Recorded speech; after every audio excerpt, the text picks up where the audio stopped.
and I am with the NAACP's Legal Defense and Educational Fund. Founded in 1940, LDF uses the power of law, narrative, research, and people to defend, advance, and the full dignity and citizenship of Black people in America. We know when the Supreme Court issued the Dobbs decision that its impacts would be disproportionately felt by Black people and other people of color. I have no doubt that some in this crowd have personally felt, and research affirms, that Black patients do not receive the same quality of care as their white peers. Black patients are forced to wait longer to receive emergency and non-emergency medical treatment, are offered inferior prescriptions, and more frequently met with skepticism when they report their symptoms to healthcare providers. These disparities in treatments and outcomes are particularly stark in the context of reproductive care.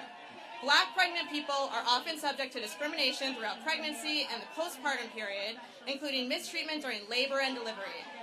And Black, Indigenous, Latinx, AAPI, immigrant, and rural communities face significant barriers to primary pregnancy-related health care, increasing their risk of pregnancy emergencies and maternal health care crisis, which disproportionately harms people in communities that already face systemic oppression and disinvestment.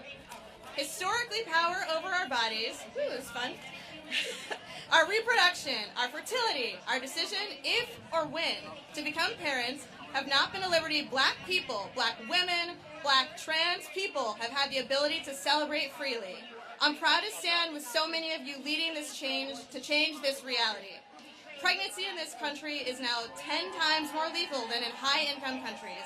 This crisis affects all people who are or may become pregnant, but it disproportionately harms Indigenous and Black patients who die of pregnancy-related causes at double and triple the rates of white patients. According to the CBC, many of those deaths are wholly preventable.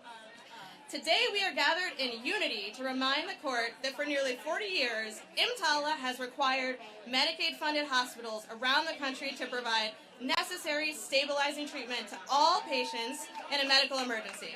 It should go without saying that all people experiencing healthcare emergencies should be able to get the care they need, period, including an abortion. That's right. Excluding pregnant patients from protections provided by EMTALA will deepen the profound maternal health crisis we face in the face of further erosion of our rights. I'm heartened that while we may be weary from the unrelenting attacks on settled law, this community will not stand idly by. Are you going to stand idly by? That's right. Today we raise our voices in protest of this callous effort to force healthcare providers to wait until pregnant patients' lives are at risk before providing abortion care. Tomorrow, we will do more than play defense. We'll push to expand access to abortion care, invest in maternal health care, and equitable access to culturally competent health care for communities of 1 million to those of under 1,000. Because access to health care is a vital feature to create long-term stability and safety in our communities and ensure that everyone can thrive. Y'all want to thrive? We must continue to link our arms, and our collaborative efforts are critical to sustain this movement for our collaborative freedom.